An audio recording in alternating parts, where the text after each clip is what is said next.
pada saat ini di VTube itu mempunyai 3 fase. Ada 3 fase.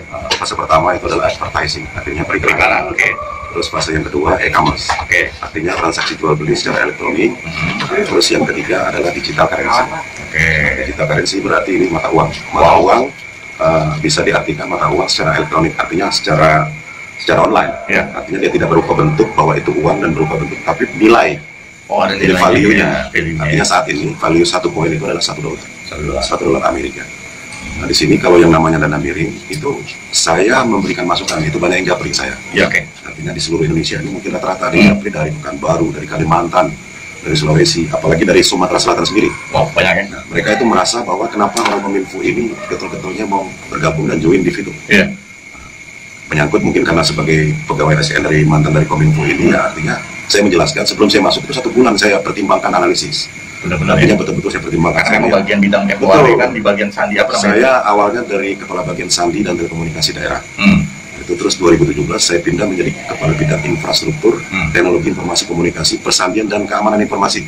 Artinya memang kerjaan saya sudah memang membidangi. Artinya kalau awalnya saya selama sebulan saya cari tahu dan analisis, kalau ini abal-abal yang tidak punya izin dan ilegal, makanya dari awal saya tidak akan masuk. Tidak mau ikut campur, karena itu tadi mereka pernah bilang di vlog pertama kemarin hari ini menyatakan bahwa awalnya Pak Irham itu mungkin ikut-ikut aja, pengen populer atau pengen viral. Saya nggak mau viral. Saya punya channel YouTube tapi saya tidak pakai. Artinya kenapa? Silakan para YouTuber untuk menggunakan saya cuma akan memberikan masukan. Kalau yang miring, kita ibaratkan contoh aja, salah satu bisnis yang namanya dalam jangka waktu kurun waktu 6 bulan sampai 8 bulan sudah mencapai hampir 13 juta pengguna. Itu saya kira mungkin sesuatu yang booming. Karena sesuatu yang booming. Artinya booming itu mereka kalau seandainya sudah tahu bahwa dari awal ini ilegal, tidak akan nambah. Tidak akan nambah pengguna. Paling mentok ratusan ribu. Kita ya kan yang lama-lama lah. Yang apa istilahnya tuh bisnis-bisnis yang lama yang kita tahu 1 tahun mungkin cuma 1 juta. Tahun kedua 2 juta. Mungkin sekarang sudah mencapai 35 juta. Tapi lama. 7 tahun. Ini diperkirakan kalau prediksi. Secara analisis saya pribadi, kalau sudah sampai 6 bulan itu mencapai 13 juta, artinya 2021 akhir Desember 2021 bisa mencapai. Ya prediksi. Bukan ada yang bilang, tapi prediksi saya dengan meningkatnya per hari hampir 400 ribu pengguna masuk. Artinya servernya nggak sedikit, dia harus berubah versi dari 210, 212, 214, 213, 214 sekarang yang terakhir. Itu menyatakan bahwa betul-betul servernya itu membuat big data ini supaya terangkum menjadi satu, sehingga ya kalau servernya yang abal-abal yang di bawah target yang istilahnya tuh yang tidak bisa merangkum 400 ribu masuk, selesai. Jadi artinya silakan bagi yang punya nada miring, itu artinya kita tidak membatasi. Silakan, itu hak mereka, dan walaupun mereka bilang bahwa itu negatif, silakan. Kita tinggal menunjukkan bahwa prediksi saya 2021 Desember itu pengguna sudah bisa mencapai 50 juta. Prediksi saya loh, pribadi loh. Amin. Jadi memang itu kan salah satu kesempatan yang peluang ya buat di era masa begini, ya, di era pandemi begini, manfaatkanlah gitu. Ini aplikasi ini bukan seperti yang diributkan harus ada izin dari OJK. Yang perlu kita luruskan, kalau OJK kan tugasnya Anda sebenarnya bisa saja mencari tahu melalui YouTube, karena OJK juga punya YouTube ya. Apa sih tugas dan wewenang OJK? Kalau secara garis besar yang saya tangkap, kebetulan saya juga dari institusi perbankan ya, juga saya mantan Bank Danamon. Disebutin lagi. PT Bank Danamon mantan. Nah, juga saya juga berbisnis di bidang asuransi juga. Jadi semua institusi yang sifatnya menghimpun dana masyarakat, ya, menghimpun dana masyarakat dan mencairkan lagi dananya itu harus diawasi oleh OJK. Itu seperti asuransi, perbankan, fintech, ya, koperasi. Itu yang semua sifatnya menghimpun dana itu yang harus izin dan terdaftar diawasi oleh OJK. Kalau masalah aplikasi VTube ini tidak menghimpun dana masyarakat, dia memberikan gratis. Ya. Jadi bisnis gratis saja orang masih mikir-mikir. Nanti bisnis yang ada uangnya mau. Jadi itu yang perlu dijelaskan. Tapi masalah regulasi. Sekarang kenapa di banned perizinan di Kominfo-nya ya? Nah ini yang harus diketahui oleh para VTubers juga, Anda yang mungkin sedang menonton video saya saat ini.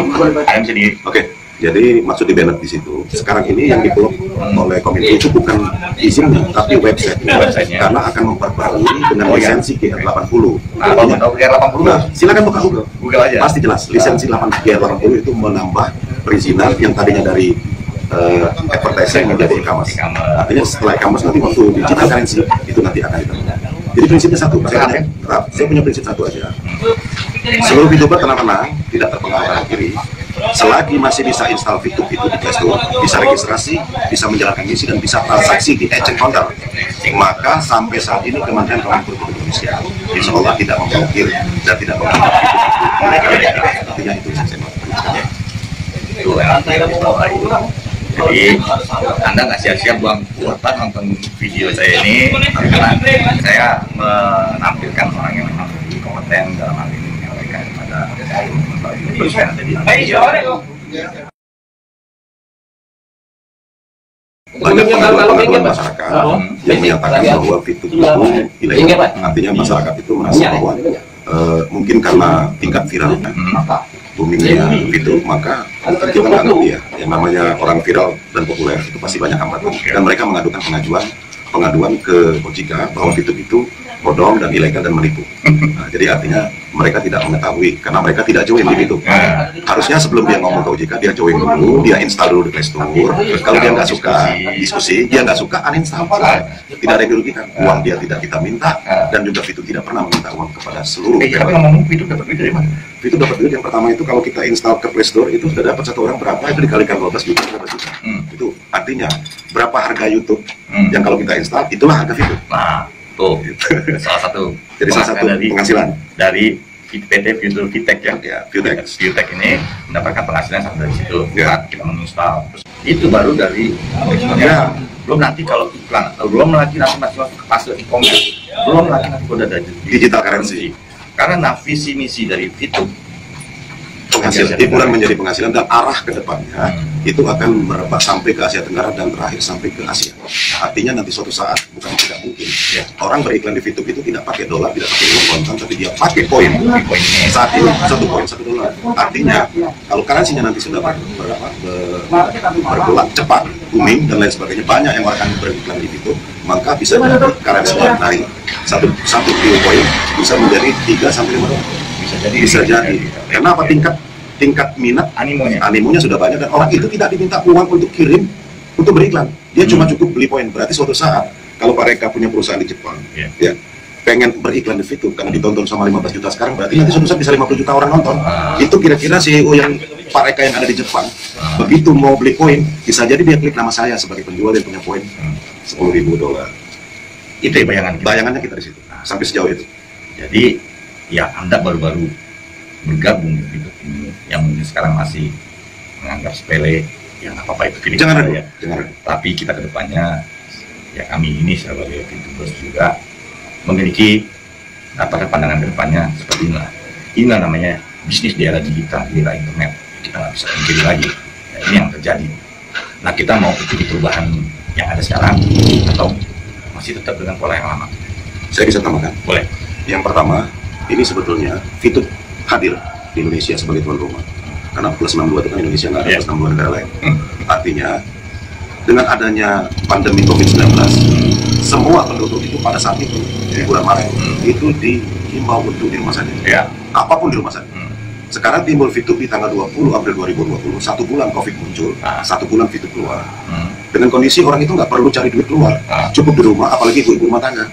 Dia masak jam 8, dia perlu 1 kali nonton, jam 9 nonton lagi sampai jam 3 sore, itu udah selesai 10 iklan. Dan dia dapat dengan gratis, yang dia regis $0,3 per hari. Artinya dia gunakan posisi manual, tidak strategi fast track, dia jalankan dengan gratis 0,3 per hari. 34 hari dia dapat $10 loh. 34 siapa yang mau ngasih? Ya mohon maaf kalau misalnya kita ada bisnis yang seperti ini yang lain. Saya terus terang dari awal, kalau yang namanya bisnis, kalau registrasi pakai uang, itu saya tolak duluan. Tolak. Kenapa? Pasti nggak beres. Oh ya, ini yang saya pertanyakan juga nih, kenapa kita harus ada KTP? Oh iya, jadi saya tanya juga balik, kenapa sekarang SIM card itu harus menggunakan KK dan KTP?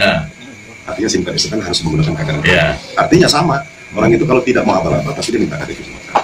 Kecuali kalau sampai dia minta nomor PIN ATM, itu ditolak, pasti bukan dari VTube. Pasti bukan dari VTube. Kalau dari VTube cuma 2. 1 minta nama banknya, 2 minta nomor rekening bank. Di luar itu sudah bebas. Artinya ini sama dengan kita bikin SIM card baru. Kalau kita beli kartu apapun, pasti kita diminta untuk registrasi. Kalau nggak ada nik KTP atau nik KK itu tidak akan bisa masuk. Nah, registrasi tidak bisa. Nah juga sebagai tambahan juga, ini sebagai jaminan pihak fitur kepada pihak ketiga nanti, apakah benar penggunanya ada orangnya gitu loh. Ya.